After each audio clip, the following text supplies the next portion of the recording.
Protect your DNA. BioPQQ can promote formation of new mitochondria. Infowarsstore.com.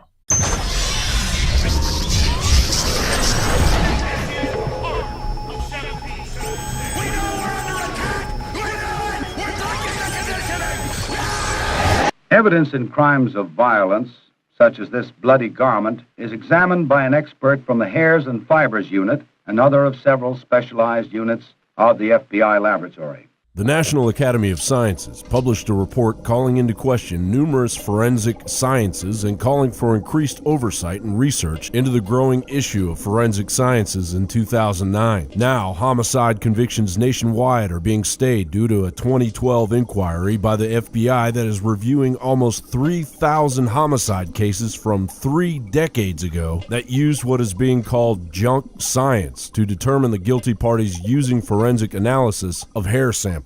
The FBI has acknowledged nearly every examiner in its elite forensic unit gave flawed testimony in almost all trials in which they offered evidence against criminal defendants in more than a 2-decade period before the year 2000. The faulty science led to 32 death sentences in a review of 342 cases. The FBI still has a backlog of 1,200 cases to review in order to see how many more innocent people may have been prosecuted by their junk science.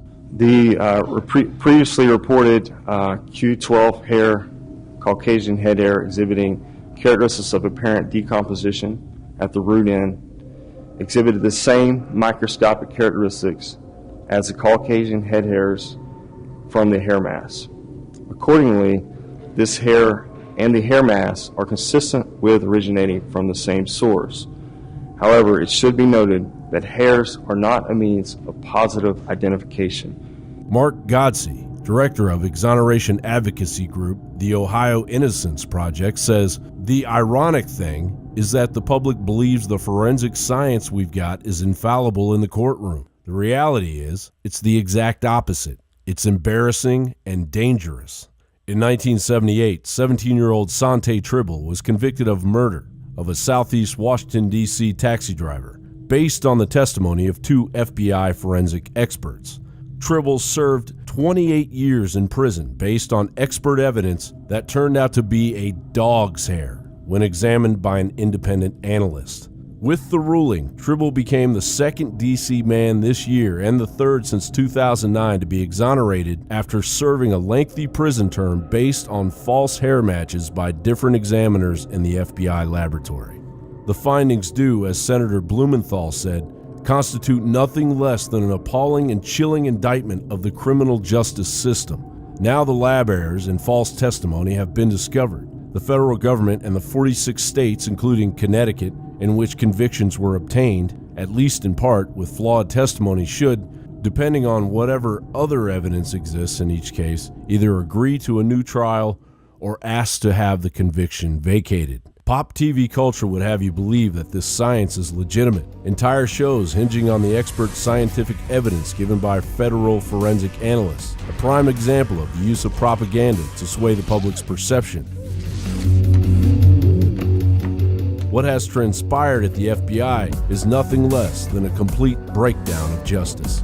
John Bound, Infowars.com.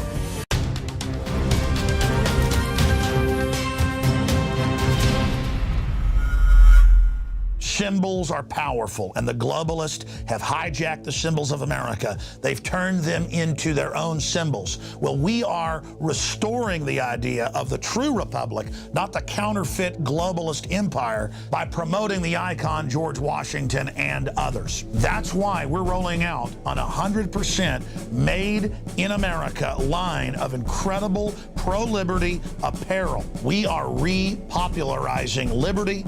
We are helping fellow Americans rediscover what made this country great. We are the spirit of 1776. We are 1776 worldwide. We are all brothers and sisters in arms in the animating contest of liberty in the long march towards humanity's ultimate destiny of freedom. Visit madein1776.com today and vote with your dollars to promote truly made in America, high quality products, and promote the ideals of liberty.